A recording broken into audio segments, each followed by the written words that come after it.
வசிஷ்டர், இன்னொன்னு சுமந்திரன். வசிஷ்டர் புரோகிதர், சுமந்திரன் மந்திரி பிளஸ் தேரோட்டி. அவர் இந்த வயசுக்கு சொல்றேன், ராமர் 60,000 வருஷம் இருந்தாரா தசரதர் இல்லையாங்கிறதுக்கு. இத்தனை ராஜாக்கள் காலம் வசிஷ்டர் வேணா பிரம்மனிஷ்டர் இருக்கட்டும், சுமந்திரன் எப்படி இருந்தான், அவனுக்கு எத்தனை வயசுன்னு யாரு சொல்ல முடியும்? எல்லாம் நம்மளுடைய கற்பனைக்கு அப்பாற்பட்ட விஷயம். அதுக்காக சொல்லவர். அந்த சுமந்திரன் புத்திசாலி. தசரதர் அலங்கோலமான நிலையில இருக்கிறத பார்த்தார்னா இத்தனை நேரம் நடந்த கதையை சொல்லாமலே தெரிஞ்சுப்பான். அவனை விட புத்திசாலி கைகை. அது மாதிரி நிலையில தசரதனை காமிக்க கூடாதுன்னு ஒரு செகண்ட் அவனை நிறுத்தி வைன்னு சொல்லிட்டு தசரதனை கிடுக்கிட்டு ட்ரெஸ்ஸை மாத்தி உடம்பெல்லாம் தொடச்சு புது ட்ரெஸ் போட்டு தலையெல்லாம் வாரி விட்டு பொட்டியெல்லாம் விட்டு ஒரு சேரை போட்டு சிம்மாசனத்தை போட்டு அதுல உட்காந்து வச்சுட்டு பக்கத்துல நின்று விசிறா மாதிரி பாவலா காமிச்சுன்னு இப்ப அனுப்புனான். உள்ள வந்தான். ராத்திரி முழுக்க ராம பட்டாபிஷேகத்தை பத்தி பேசிட்டு இப்பதான் ராஜா கண்ணா சந்து போயிட்டார் தூக்கம் இல்லாதனால. நீ போய் ராமன் ஆயுஷ்னு வாங்கினான். ராமமானய பத்ரந்து.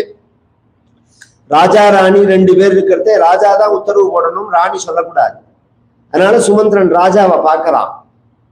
இந்த அனுமதி உத்தரவை நாம ஏத்துக்கிறதா வேண்டாமான்னு. தசரதரும் ஒரு அறமயக்கத்துலதான் இருந்தார். அவரும் சொன்னார் இதை வளர விட வேண்டாம்னு ராமன் ஆயுஷ்னுவான்னா. ராமன் அழைக்கிறதுக்கு போனா பகவான் நேற்றைய தினம் வசிஷ்ட ரக்ஷாபந்தனம் பண்ணிடுறதுனால ராத்திரி முழுக்க உபவாசம் சீதையோட ரங்கநாதரை பூஜை பண்ணி பகவான் பட்னி. ராத்திரி ஜாகிரத் விரதம், தூக்கம் கிடையாது.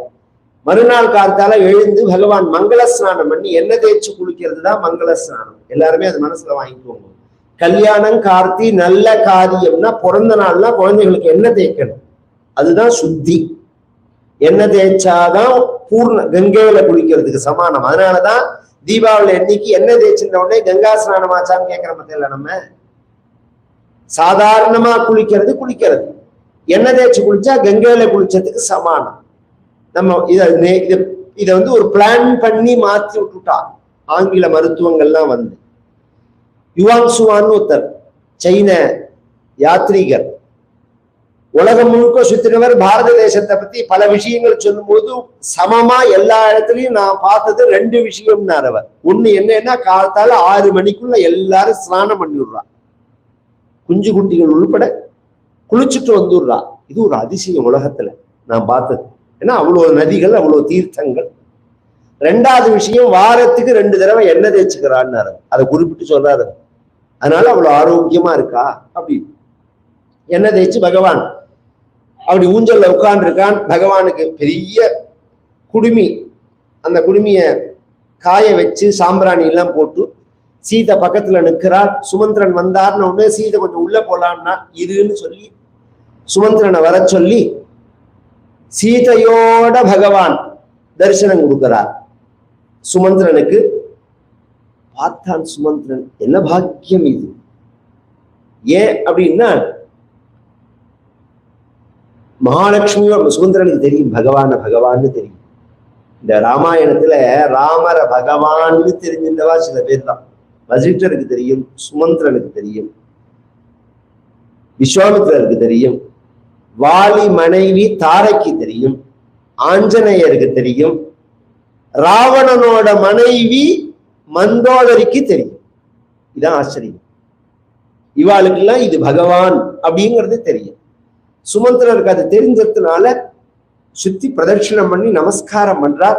தம் வை ஸ்ரவண சங்காசம் உபவிஷ்டம் ஸ்வலங்கிருதம் ததர்ஷசூத பரியங்கே சௌவர்ணே சோத்தரச்சதே வராஹருதிராபேன சுச்சினா ச சுகந்தினா அனுலிப்தம் பராத்யேன சந்தனேன பரந்தபம் ஸ்திதயா பார்ஷ்வதச்சாபி வாலௌ யஜனஹஸ்தயா உபேதம் சீதயா பூயः சித்ரயா சசினம் யதா. சித்ரா நட்சத்திரத்தோட சேர்ந்த சந்திரன் மாதிரி இருந்தான் ராமரை பத்தி சொல்லும் போது. பௌர்ணமிகளுக்குள்ள வசத்தியான பௌர்ணமி எது? சித்ரா பௌர்ணமி தானே. அதுக்காக சொல்லல, இந்த நட்சத்திரத்தை பார்த்த உடனேவே இந்த நட்சத்திரம் இதுன்னு சொல்லலாம். ஜோதிஷ சாஸ்திரத்துல அதுக்குள்ள அடையாளங்கள்லாம் இருக்கு. சித்ரா நட்சத்திரத்தை பத்தி சொல்லும் போது சிறுபுலி கண்போல்னு இருக்கும் அதோட அடையாளம். அது சாதாரண நாள்லயே ஒரு செகண்ட் தெரியும், ஒரு செகண்ட் தெரியாது, ஒரு செகண்ட் தெரியும், ஒரு செகண்ட் தெரியாது. இன்னைக்கு இந்த நட்சத்திரம்னு நாம எப்படி சொல்றோம் சொல்லுங்க? இன்னைக்கு இந்த நட்சத்திரம் அப்படின்னு பஞ்சாங்கத்துல போட்டிருக்கேன். எப்படி போட்டிருக்குன்னா, அந்த நட்சத்திரத்துக்கிட்ட சந்திரன் வந்துருவார். சந்திரன் எந்த நட்சத்திரத்துக்கு பக்கத்துல இருக்காரோ அன்னைக்கு அந்த நட்சத்திரம்.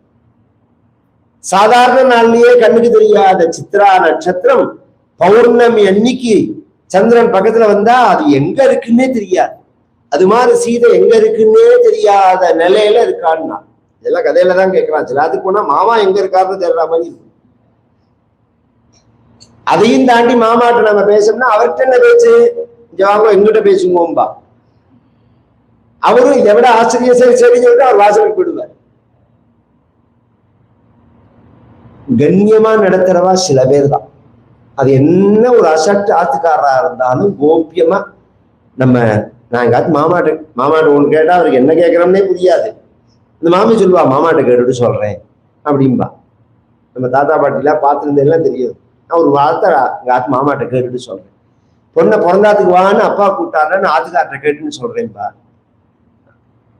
ஒரு ஒரு மரியாதை தான் அந்த விஷயம். இது இவர் சீதை அப்படி நிற்க பட்டாபிஷேகத்துக்கு கூப்பிட்டாருன்னா வாசல் பரிந்தம் சீதை கொண்டு விட்டு பட்டாபிஷேகம் நடக்க போறது பெரிய பாக்கியம், நாமெல்லாம் சேர்ந்து பல யாகங்கள்லாம் பண்ண போறோம்னு சந்தோஷப்பட தேர்ல ஏறி ராமன் வரத்தே வயசான கௌசல்ய மாதிரி உள்ள பெண்கள்லாம் ராமனை தடவி நெட்டி முடிச்சு ஆசீர்வாதம் பண்ணி உங்க அம்மா கௌசல்ய மாதிரி சந்தோஷத்தை அடையணும் அப்படின்னு சொல்ல, சீதை வயசொத்த பெண்கள் எல்லாம் புஷ்பத்தையும் பன்னீரையும் தெளிச்சு உலகத்துல பெண்ணா பிறந்தா போருமா, புடவனக போட்டுண்டா போருமா,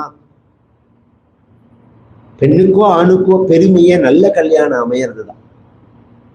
அந்த நல்ல கணவனோ நல்ல மனைவியோ சாமர்த்தியத்தினால அமைச்சுக்க முடியாது, புண்ணியம் இருந்தாதான் அமையும். இந்த சீதை அவ்வளோ பாக்கியம் பண்ணினவன். ஏன்னா ராமஸ்ய ஹிருதய பிரியாம்னா, ராமனை கல்யாணம் பண்ணிக்கணும்னா இவன் என்ன பாக்கியம் பண்ணியிருக்கணும் அப்படின்னு சந்தோஷப்படுறா, பொறாமப்படல. வால்மீகியும் சுவாபிப்பிராயம் சொல்றார், தேர்ல வர ராமனை யார் பார்க்கலையோ, தேர்ல வர ராமனால யார் பார்க்கப்படலையோ அவ ஆத்மா அவளை நிந்திக்கும்னா. கைகேயினுடைய அரண்மனை வாசல்ல தேர் நின்னது. இந்த லட்சுமண சுவாமியும் கூட வரார். நேர இறங்கி உள்ள போனா தசரதன் மயக்கமான நிலையில தான் இருக்கான், அரை மயக்கத்துலதான் இருக்கான். ராமர் எப்ப போனாலும் நமஸ்காரம் பண்ணுவார்னு சொன்னேன். அது மாதிரி நமஸ்காரம் பண்ணி ராமசர்வர்மான்னு சொல்லி முடிச்ச உடனே ராமன் வந்துட்டான்ங்கிற அந்த ராமரோட குரல் கேட்ட உடனே தசரதனுக்கு ஒரு வருத்தம் பீரிட துக்கத்தை அடக்கிக்க முடியாம, ஏன்னா ராமன் காதுல விழுந்ததுன்னா உடனே கிளம்பி காட்டுக்கு போயிடுவான். அப்படிங்கிறதுனால ராமா அப்படின்னு கத்தினான். ராமேத்யுக்த்வா து வசனம் பாஷ்பபரியாகுலேக்ஷணஹ சசாக நிருபதிர்தீனஹ நேக்ஷிதும் நாபிபாஷிதும். அதுக்கு மேல அவனால பேசவும் முடியல, பார்க்கவும் முடியல. அந்த நிலைக்கு பாக தது அபூர்வம். இது மாதிரி அவ அப்பா கத்தி ராமர் கேட்டதே கிடையாது, இப்படி கத்தி கூட்டி கேட்டதே கிடையாது. 24 வயசுல இதுதான் ஃபர்ஸ்ட் தடவை. அதனால ராமரே பயந்தான். ராமோபி பயமா பண்ணா. இன்னைக்கு நமக்கெல்லாம் பயமா இருந்ததுன்னா அவதாம் அபஹர்த்தாரம் தாதாரம் சர்வசம்பதாம் லோகாபிராமம் ஸ்ரீராமம் பூயோ பூயோ நமாமியகம்னு இந்த மந்திரம் தான் பிரதான மந்திரமே. குழந்தைகளுக்கு 2 மந்திரம் தான் அது. ஆர்த்தானாம் ஆர்த்திகந்தாரம் பீதானாம் பீதிநாசனம் த்விஷதாம் காலதண்டந்தம் ராமச்சந்திரம் நமாமியகம். இந்த 2 ஸ்லோகம் இதை குழந்தைகளுக்கு சொல்லி கொடுக்கணும். வெளியில கிளம்பினா சொல்லணும், ஆத்துக்குள்ள வந்தா சொல்லணும். இந்த பழக்கங்கள்லாம் வச்சுக்க நம்ம சாமர்த்தியத்துல போயிட்டு வர முடியாது.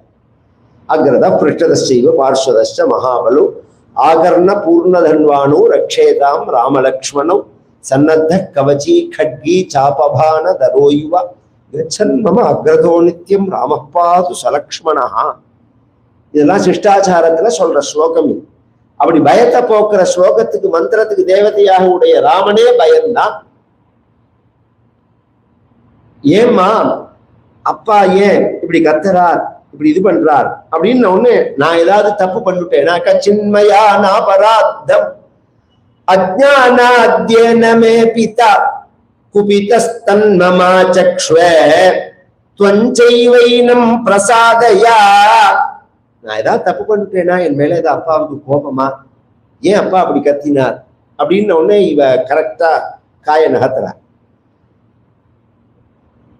அப்பாவுக்கு மேல கோபங்கள்லாம் இல்ல, ஒரு விஷயம் உங்ககிட்ட சொல்லணும், சொல்லலாமே, அது உனக்கு பிடிக்காத விஷயம், அதனால அதை எப்படி சொல்றதுன்னு அப்பா பயப்படுறார். கிஞ்சின் மனோகதம் துவஸ்ய துவத்பயான்னாபிபாஷதே பிரியந்த்வாம் அப்ரியம் வக்தும் வாணீனாஸ்யோபவர்த்ததே. உன்னை கண்டு அப்பா பயப்படுறார் அப்படின்னு ஒண்ணு தவிச்சு போயிட்டான் பகவான். அம்மா 60,000 வருஷம் தவம் கடந்து அநேக புண்ணிய காரியங்கள் பண்ணி யாகங்களை பண்ணி ஒரு பிள்ளைய அடையிறது பார்த்து பயப்படுறதுக்கான்னு கேட்டேன். இதெல்லாம் நாம கவனிச்சு கேட்க வேண்டிய விஷயம். ஆபீஸ்ல இருந்து புள்ள வரப்போறான்னா இவர் கிளம்பி வாசலுக்கு போடுவார். அந்த காலத்துல எல்லாம் இப்பதான் இப்ப தனி கொடுத்தனா ஆயிடுத்து. பார்க்குக்கு போயிடுவார், ரோட்ல போய் உட்காந்துருப்பார், ஒரு 7 மணிக்கு தான் வருவார், ஏதாவது கத்த போறானேன்னு. அந்த பாபங்கள்லாம் தான் இப்ப சந்தியில நிற்கிறது. நாம உயிரோட இருக்கிறப்ப நம்மளை பார்த்து நம்ம அப்பா அம்மா பயப்படக்கூடாது. அது மாதிரி நாம நடந்துக்கணும். அபிப்பிராய பேதம் இருக்கலாம், டிஃபரன்ஸ் ஒப்பீனியன் இருக்கலாம், இப்படி பண்ணு அப்படி பண்ணுன்னு சொல்லலாம், நாமும் சொல்லலாம். நம்மளை பார்த்து பயப்படுற மாதிரி நாம அவளை நடத்தக்கூடாது. அது ரொம்ப பாதிக்கும், நம்மளைதான் பாதிக்கும். நம்மளை சுத்தி உள்ளவா நம்மளை கிளப்பி விட்டாலும் நேரடி பாதிப்பு நமக்கு தான், புத்திரனுக்கு தான். எந்த புத்திரனை கண்டு அப்பா பயப்படுறாரோ, எந்த பத்னியை கண்டு கணவன் பயப்படுறானோ, எந்த சிஷ்யனை கண்டு குரு பயப்படுறாரோ, அந்த பத்னி அந்த சிஷ்யன் அந்த புத்திரனுக்கு ஆகாதுன்னு இருக்கு. அகோதின்னால்ஹசே தேவி வக்தும் மாமீத்ரிஷம் வசஹ அகம் ஹி வசனாத்ராஜ்ஞஹ பதேயமபி பாவகே பக்ஷயேயம் விஷம் தீக்ஷ்ணம் மஜ்ஜேயமபி சார்ணவே நியுக்தோ குருணா பித்ரா நிருபேன ச ஹிதேன ச.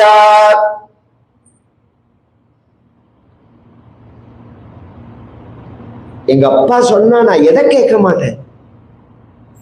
இப்படி சொல்லிட்டே ஒரு வார்த்தை, எங்க அப்பா சொன்னார் அப்படின்னு சொன்னா பக்ஷயேயம் விஷம் தீக்ஷ்ணம், விஷத்தை குடிப்பேன், சமுத்திரத்துல குதிப்பேன், கல்ல கட்டின்னு கணத்துல குதினா குதிப்பேன். எங்க அப்பா சொல்லணும்னு இல்ல, எங்க அப்பா சொல்றாருன்னு ரோட்ல போறவன் சொன்னா கூட கேட்பேன்.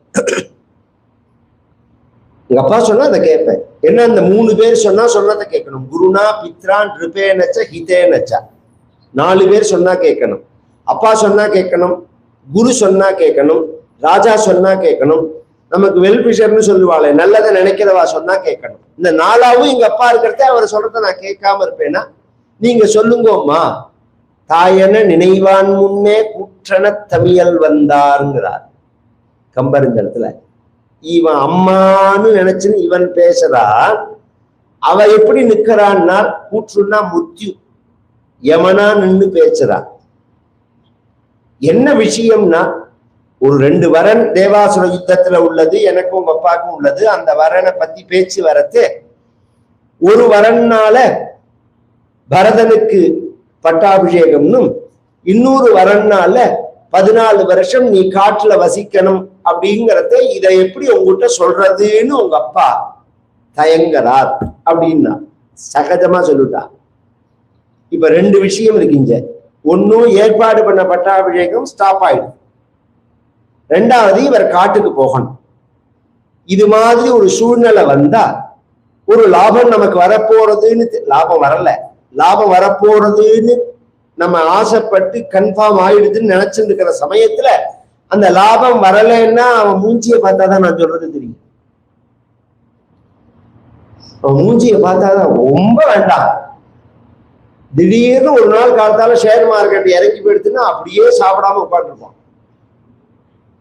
என்னமோ இவன் போட்டு வச்ச சொத்து மாதிரி, அது ஏறுறது இறங்குறது கீழே போறது அது வேற விஷயம். ஒரு பேப்பர்ல இருக்கிற இந்த டிரான்சாக்சனுக்கே நம்ம லாப நஷ்டத்துக்கே நம்ம முகம் மாறுறது, கையில கொடுத்து ரட்சாபந்தனம் பண்ணி நாளைக்கு பட்டாபிஷேகம்னு கன்ஃபார்ம் ஆன பிறகு உனக்கு ராஜா இல்லைன்னு சொன்னா இந்த வார்த்தையை கேட்ட உடனே அவருடைய முகம் எப்படி இருந்ததுன்னால், இப்பொழுது எம்மனோராக்கு இயம்புதற்கு எளிதே யாரும் செப்பரும் குணத்திராமன் திருமுக செவி நோக்கின் ஒப்பதே மின்பு பின்பு அவ்வாச்சகம் உணர கேட்ட அப்பொழுது அலர்ந்த செந்தாமரையினை வென்றதம்மான்னா கம்பர். எப்படி தெரியுமா இருந்தது? எப்போதுமே செந்தாமரையா இருக்கும் ராமரோட முகம். அவ்வாச்சகம் உணர கேட்ட அப்பொழுது மலர்ந்த செந்தாமரையினை வென்றதம்மாம்பர். எங்க தாத்தா ஒரு ஆட் பண்ணிப்பார், செந்தாமரையின் சோபையை வென்றதம்மாம்பர். இந்த சோபைய அதை விட அழகா இருக்கான் முகம். இது என்ன சின்ன விஷயம், இதுக்கு போய் இத்தனை பில்டப் பண்ணி பேசுறேலே. எங்க அப்பா என்ன ரோட்ல போறவனுக்கா ராஜ்யத்தை கொடுக்க சொல்லிருக்கா? என் தம்பிக்கு என்ன கொடுக்க சொல்லிருக்க? என் தம்பிக்கு அகமுகி சீதாம் ராஜ்யஞ்ச பிராணானிஷ்டாம் தனானிச்சா கிருஷ்ணோபிராத்திரே ஸ்வயம் தத்யாத் பரதாய அப்பிரச்சோதிதா. நான் என்ன கொடுப்பேன், சீதையை கொடுப்பேன், ராஜ்யத்தை கொடுப்பேன், பிராணனை கொடுப்பேன், இஷ்டத்தை கொடுப்பேன், சுயமா கொடுப்பேன், இன்னொருத்தர் சொல்லி கொடுக்கணுங்கிற அவசியம் கிடையாது. அதனால நான் பரதன் ஐஷ்ணு வந்து பட்டாபிஷேகம் பண்ணிட்டு கிளம்புறேன்னா. ராமர் சொன்னது உண்மையாதான் சொன்னார். அவன் என்ன பண்ணினான்னா, அதுக்கு மேல அவ ஒரு விஷயம் யோஜனை பண்ணினான். என்ன யோஜனை பண்ணினான்னா, பரதன் ஐஷ்ணு வரணும்னா கேகய தேசம் போகணும். இன்றைய ஈரான் தான் அன்றைய கேகய தேசம். அதான் உள்ள விஷயம். ஈரான் வந்து இந்திய கலாச்சாரத்தை உடையது. அதுக்குள்ள ஆதாரங்கள்லாம் இருக்கு. இன்னும் புரியுற மாதிரி சொல்றேன். நம்ம சாஸ்திரம் சத்தியம்ங்கிறதுக்கு உலகத்திலேயே அழகான பெண்கள் எந்த பெண்கள்னா ஈரானிய பெண்கள் இன்னைக்கு சொல்றேன். சாஸ்திரத்துல எப்படி இருக்குன்னா கேகய தேசத்து பெண்கள் இருக்கு. இன்னைக்கு உலகத்துல அழகான பெண்கள்னா ஈரானிய பெண்கள் தான். கேகய தேசத்துல உள்ள பெண்ணு ரொம்ப அழகா இருப்பான்னா அந்த தேசத்து ராஜகுமாரி எப்படி இருப்பா? அந்த தேசத்து இளவரசியா இருந்தா எப்படி இருப்பா? அதனால அழகுக்காகவே ஆசைப்பட்டு கல்யாணம் பண்ணினான் தசரதன். வாழ்க்கையில மற்ற விஷயத்துக்கெல்லாம் முக்கியத்துவம் கொடுக்காம அழகுக்கு மட்டும் முக்கியத்துவம் கொடுத்தா தசரதனுக்கு என்ன கதியோ அந்த கதி தான். கல்யாணத்துல அழகும் இருக்கணும். சில பேர் சொல்லுவான் இப்படி இருக்கணும் மூக்கு, இப்படி இருக்கணும் கண்ணு, இப்படி இருக்கணும் காதுன்னு இந்த கட்டிங் பேஸ்டிங் எல்லாம் பண்ணி இவன் என்ன ஃபேஷன் ஷோவா நடத்த போறான். கல்யாணம் என்ன பண்ணிக்க போறான்? இவன் எப்படி இருக்கான்னு தெரியுமா? அக்னி பகவான குறுப்பாட்டி தண்ணி தெளிச்சு இருட்டு ரூம்ல வச்ச மாதிரி இருக்கான். கட்ட கறி மாதிரி இருக்கான். இவன் சொல்ற அபிப்பிராயம் அப்படி இருக்கு. இன்னும் சொல்ல போனா பாரியா ரூபவதி சத்ரு. ரொம்ப அழகா இருக்கக்கூடாது. லட்சணமா இருக்கிறது வேற, அழகா இருக்கிறது வேற. ரெண்டுக்கு வித்தியாசம் உண்டு, மனசுல வாங்கிக்கோங்க. லட்சணமா இருக்கணும். குழந்தையெல்லாம் பார்க்கறது ஒரு அழக பார்த்த உடனே அழகா இருக்கு அப்படியே அப்படின்னு குழஞ்சி போறது மனசு. ஒரு அழகை பார்த்தா காமம் சலனம் வருது பார்த்தீங்களா, அந்த சலனம் வரா மாதிரி உள்ள அழகு இருக்கக்கூடாது. மனசு குழஞ்சு போற மாதிரி இருக்கு பார்த்தீங்களா, அது மாதிரி அழகா இருக்கணும். அது மாதிரி குழந்தைகளை தான் செலக்ட் பண்ணணும். அப்பேற்பட்ட ஈரானிய தேசத்துக்கு போறதுக்கு 7 நாள் ஆகும், வரத்துக்கு 7 நாள் ஆகும். அங்க ஒரு நாள் 15 நாள் ஆயிடும். பரதன் ஐஷ்ணு வந்து பட்டாபிஷேகம் பண்றதா இருந்தா என்ன நடக்குங்கிறதுக்கு சொல்றேன். ஐஷ்ணு வந்த உடனே பட்டாபிஷேகம் பண்ண முடியாது. நாள் பார்க்கணும். அஷ்டமி, நவமி, கார்த்திகை இதெல்லாம் தாண்டி ஒரு நல்ல நாள் பார்க்கறதுக்கு 1 மாசம் ஆயிடும். அதுக்குள்ள ஜனங்கள் எல்லாம் தன் கட்சியில சேர்த்துன்னு புரட்சி பண்றதுக்கு ராமன் பிளான் பண்றான்னு அவளா நினைச்சுட்டான். அதனால ராமனை இப்பயே கலப்பணும்.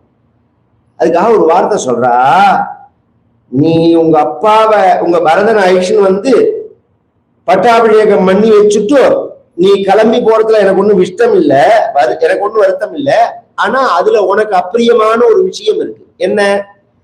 நீ காட்டுக்கு கிளம்பி போனப்புறம் சொல்லு, அதுக்கப்புறம் தான் கை நான் ஏந்திருப்பேன், பல்லு தேய்ப்பேன், குளிப்பேன், சாப்பிடுவேன்னு உங்க அப்பா சொல்லியிருக்கார். யாவத்வம் நவனம் யாதா பிதாதஸ்மாதபித்வரன் புராதஸ்மாதபித்வரன் பிதாதா வன்னதே ராம ஸ்நாஸ்யதே போக்ஷ்யதே பிவா.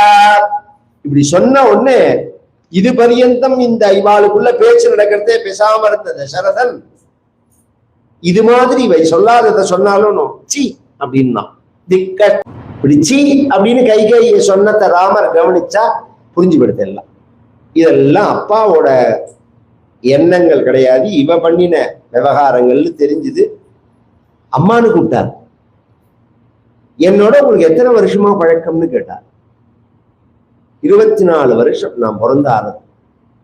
நான் உங்கள்ட்ட எப்படி நடந்துக்கிறேன், நீங்க உங்க மனசுல இப்படி ஒரு அபிப்பிராயம் இருக்குன்னா என்னை கூப்பிட்டு தனியா எனக்கு இது மாதிரி அபிப்பிராயம் இருக்குடாராமா, என் குழந்தை பரதனுக்கு பட்டாபிஷேகம் பண்ணணும்னு நான் நினைக்கிறேன்னா தூக்கி கொடுத்துட்டு போயிட்டே இருப்பேன்மானா, இது அப்பாட்டையே கொண்டு போனேன் இந்த விஷயத்தேன்னு கேட்டா. ஏன்னு கேட்டா கைகை, நீங்க என்ன கூப்பிட்டு தனியா சொல்லியிருந்தா நேற்று ராத்திரி ஒரு நாள் எங்க அப்பா நல்ல தூக்கம் தூக்கி இருப்பாரேன்னு. தசரதன் ஓன்னு அழுதான். இவ்வளோ பெரிய நஷ்டம் சொத்து இல்ல காட்டுக்கு போகணும்னு சொன்னதுக்கு அப்புறம் அப்பா தூங்காம போயிட்டாரேன்னு வருத்தப்படுற, நல்ல புள்ளைய பெற்றுட்டேனேன்னு வருத்த. எனக்கு தெரிஞ்சு உலகத்துல நல்ல புள்ளைய பெற்றுட்டேனேன்னு அழுதது தசரதன் மட்டும்தான்.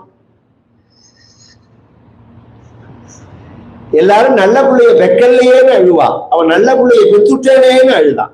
ஏன்னா ஒரு அசத்து பிள்ளையா இருந்ததுன்னா சண்டையை போட்டுண்டு கோர்ட்ல கேஸை போட்டு மச்சினனை சேர்த்துட்டு ஒரு வாடகை வீட்டு எடுத்துட்டு சண்டையை போட்டுக்கும் மூஞ்சியாவது பார்த்துட்டு இருக்கலாம். ஏதோ சண்டையா போட்டாலும் பேச்சு இருக்குன்னு இருக்கும். இப்படி நல்ல புள்ள சொல்றதுக்கு முன்னாடி காட்டுக்கு ஓடுறதே அப்படின்னு வருத்தப்பட அம்மான்னா ராமர், நான் பரதன் ஐஷன் பட்டாபிஷேகம் பண்ணி வச்சுட்டு கிளம்பணும்னு நினைச்சேன். நீங்க சொன்னதுனால நான் இப்பயே கிளம்புறேன். எனக்கு இந்த உங்க ஊர்ல ராமர் இப்படி பேச ஆரம்பிச்சுட்டார். உங்க அயோத்தியில எனக்கு 2 காரியம் இருக்கு. ஒண்ணு எங்க அம்மாவை சமாதானப்படுத்தணும், இன்னொன்னு சீதையை சமாதானப்படுத்தணும். ஏன்னா இவா 2 பேருக்கு என்னை விட்டா வேற கதி கிடையாது. இவாளை சமாதானப்படுத்திட்டு நான் கிளம்பணும். 3வது விஷயம், நான் சொன்னதா பரதன்ட்ட சொல்லுங்கோ, ராஜ்ய பரிபாலனம்ங்கிறது ஒரு போகபோக்கியத்துக்கு சம்பாதிக்கிறதுக்கு உள்ள விஷயம் இல்லை. ஒரு குடும்பத்தை நிர்வாகம் பண்றது எவ்வளவு பெரிய கஷ்டம்னு நிர்வாகம் பண்றவாளுக்கு தான் தெரியும்.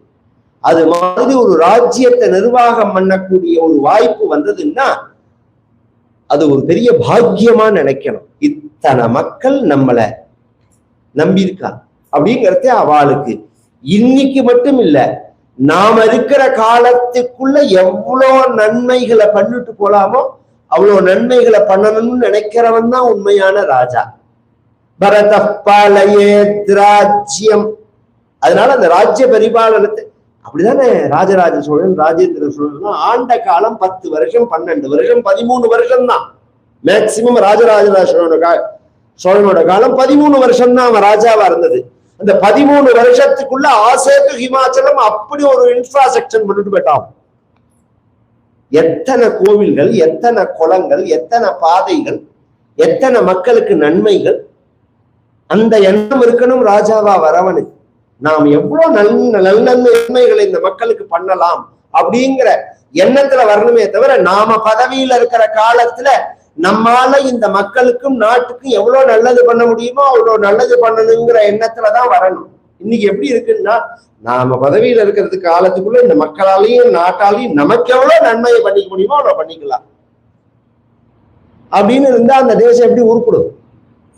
பரத பாலயேத்ராஜ்யம் சுஷ்ரூஷேச்ச பிதுர்யதா. அப்பாவுக்கு பணிவிடப்பட சொல்லுங்க. பொதுவா குழந்தைகள் எப்ப தேவைன்னா, நம்ம உடம்பு நம்ம சொன்னத்தை கேட்காத போதுதான் தேவை. நம்ம உடம்பு நம்ம சொன்னத்தை கேட்டு இருக்கிற போது நம்ம காலத்தை பார்த்துட்டு இருக்க போகும். ஒரு நாளைக்கு உடம்பு சொன்னதை கேட்காது. பின்னாடி பிச்சா பின்னாடி தந்தும் தலை சுத்தம், மறந்து போகும், என்னத்துக்கு வந்தோம்னு தெரியாது. அப்ப குழந்தைகள் கூட இருக்கணும். அது என்ன வேலையா இருந்தாலும் என்ன வெளிநாட்டுல இருந்தாலும் அதை விட்டுட்டு வந்துவிடணும். ஏன்னா வேலையோ பணமோ வாழ்க்கையில அப்புறம் சம்பாதிச்சுக்கலாம், அப்பா அம்மாவை சம்பாதிச்சுக்க முடியாது. இந்த மதிப்பு தெரிஞ்சா வருவா. அந்த சிசுரூஷம் பண்ண சொல்லுங்கோ பரதனை. நான் எப்ப இருக்கணுமோ அப்ப இல்லாம காட்டுக்கு கிளம்புறேன். இந்த அப்பாவுக்கு அம்மாவுக்கு பணிவிட பண்றதுங்கிற இந்த தர்மம் இருக்கேமா, சை தர்ம சனாதனஹான்னா. இந்த சனாதனம்ங்கிறதுக்கு அர்த்தமே இதுதான், பழமையானதுன்னு அர்த்தம்.